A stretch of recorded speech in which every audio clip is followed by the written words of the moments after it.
We are devastated today. A man has lost his life in a service of that synagogue, and we are devastated. The Danish Prime Minister responding to the terror attacks in Denmark over the weekend, saying her country has tasted, quote, the ugly taste of fear. This as flags are flying at half-mast across the country this morning in memory of the victims of those attacks in Copenhagen over the weekend. Alongside Miranda Kahn, J.D. Hayworth here, Jack Bergman at Newsmax Washington, and here on our Newsmax TV anchor desk, Dr. Robert Rabil, the Middle East expert. Dr. Rabil, the attacks in Copenhagen, is this a copycat of the Charlie Hebdo attacks in Paris? Well, thank you first for having me here. Yes, indeed, we have seen now a trend. It goes back to 2004, 2005, 2006. We have many attacks on those who try to blaspheme Islam through imaging of Prophet Muhammad. Yes, but what struck me in this attack in that it was carried out by a young man, 22 years old. He's a petty criminal, and he knows exactly where to go. Is he that kind of intellectual? What struck me there is that you have an attempt by people behind them to go ahead and carry out this act. And this is, I think, it's dangerous, and it's taking place.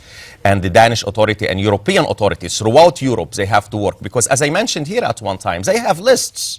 Who goes out, who goes in, those who are radical, those who are leaning toward radicalism, and they should be diligent in providing security. Doctor, let me ask you this. Doesn't this prove, now that you see this radical Islamic craziness and all of these attacks, doesn't this prove that you cannot coddle radical Islam, that there's no way to negotiate it, deal with it in any kind of civil way? Doesn't this prove that Obama's thesis about radical Islam is just fundamentally wrong? This question is for me. Well, as a matter of fact, yes, sir. Myself, I am not in agreement with how President Obama describe and speak about radical Islam. Mainly, he speaks about extremism. Myself, I have been very clear, especially on this show here. I feel that we have indeed a clash of civilization with radical Islam. And let me highlight a point here. I absolutely make a difference between Islam and Muslims and between radical Islam. So from my perspective, I agree with you to the point that I do indeed believe in a clash with radical Islam. And Europeans and other nations in the world, as a matter of fact, they have to take security measures and all kinds of steps to deal with radical Islam, especially with its Salafi jihadi variant. Doctor, what do you believe is fueling radical Islam? Well, you have many factors.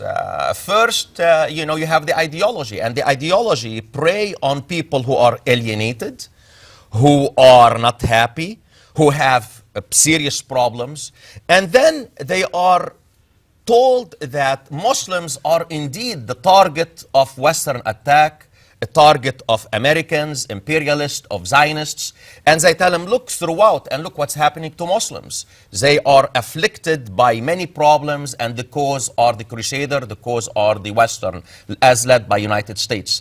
And some people do believe that. Some people do believe that, indeed, Muslims are being attacked. And this is where the Salafi ideology comes in. The Salafi ideology comes in, and it preys on that, but also it highlights and it underscores the fact that Muslims at one time were a great nation.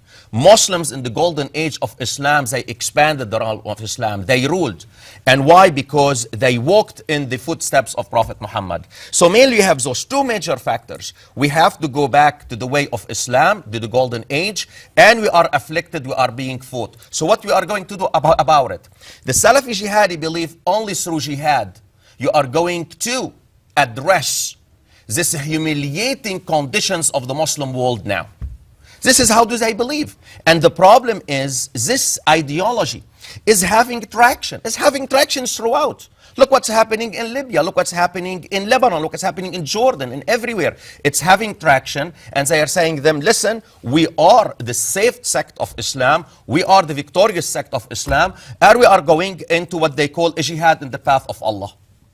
And mindful of that and the different factions, the different philosophies within Islam, there are some other questions we have, Dr. Rabil. That's why we're so pleased you're going to stay with us.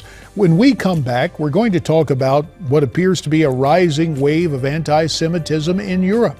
Prime Minister Netanyahu inviting Jews in Europe to come to Israel. Will we see a mass exodus from that continent? We'll talk about it with Dr. Robert Rabil next. Back now on America's Forum here at our anchor desk, Mideast expert Dr. Robert Rabil, at Newsmax Washington, our co-host this hour, Jack Bergman. And Dr. Rabil, in the wake of all the events we've seen, especially over the past couple of days, Israeli Prime Minister Benjamin Netanyahu has issued an invitation to the Jews of Europe to come to Israel.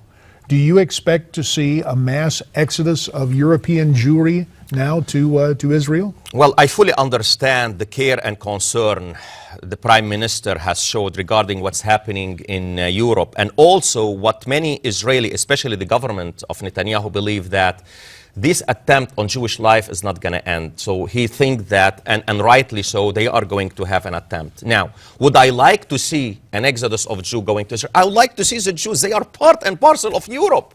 Really, myself, I don't feel comfortable to hear or to see that you are going to have an exodus of the Jewish population of Europe going to Israel. Now, if they want to go, please let them go. But myself, I would like him to stay there, and I would like him to be firm. I would like the government to work to protect them, to have a security, and to stand out what is right, and in speaking against radical Islam.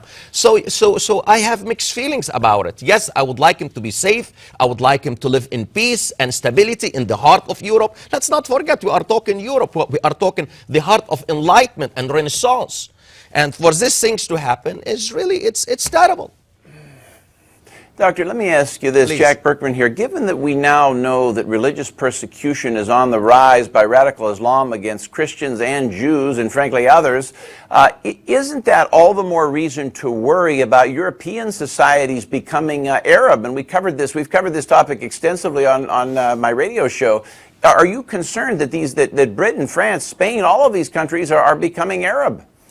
Well, here it's more complicated than that. When you say they are becoming Arab, you have many people, Muslims, who are not Arab. For example, in different places, if you go to Great Britain, you have the largest community of immigrants, Muslims, they are from Pakistan and from the Indian subcontinent. Good point. This is what I worry about. I worry about the ideology, especially of Salafism and Salafi jihadism, permeate more deeply into British Muslim society, into Danish Muslim society, and into European Muslim societies. This is what I worry about. You still have, for example, many Muslims who are, I would say, good citizens in Europe. And I see that. I've been there too many times, and I research this topic. But at the same time, the European government should take certain action based on what they say. For example, let me take you back to when Chancellor Merkel said, the policy of multiculturalism has failed. And I believe yes. So really, they have to go now really strongly in pursuing policy of assimilation. You need to be assimilated. You want to be here, we are going to help you, but you need to be assimilated in our society. And this is the challenge in Europe. I am not worried about the population is going to be more Arab, although I would see you have more organic growth. But you can take certain action regarding preventing the further radicalization of the Muslim community. Let's take it from Europe to Egypt. Yes, we had the beheading of the Coptic Christians. Yes. And Egypt did not hesitate a nanosecond. Yes. Now with aggressive airstrikes. Yes. Your take, we only have about a minute. What happened over the weekend with ISIS beheading those Coptic Christians? Well, the Coptic Christians were working in search, and they were abducted by ISIS. Let's not forget now, and this is what the danger with ISIS. You have Ansar Sharia in Libya, Salafi jihadi organization that pledged its allegiance to ISIS. So ISIS now is active in Sinai, in Libya, and many other places. They went and they kidnapped them. Now, what do you expect they're going to do with them? And of course, based on what they put out in their literature, they feel that they are taking revenge on two women who converted to Christianity and were killed, according to them, by Egyptian Copts. So here, what do you have now? They put out, a call for all Muslims to kill Christian Copts, and they are calling them, and this is what, let me read, it's just, there is no... We have a very short period of time. So really, they issued a call to kill all Copts. And Sisi should go there and hit them. And so we are seeing the Egyptian government move while we are waiting and watching from America. More ahead on America's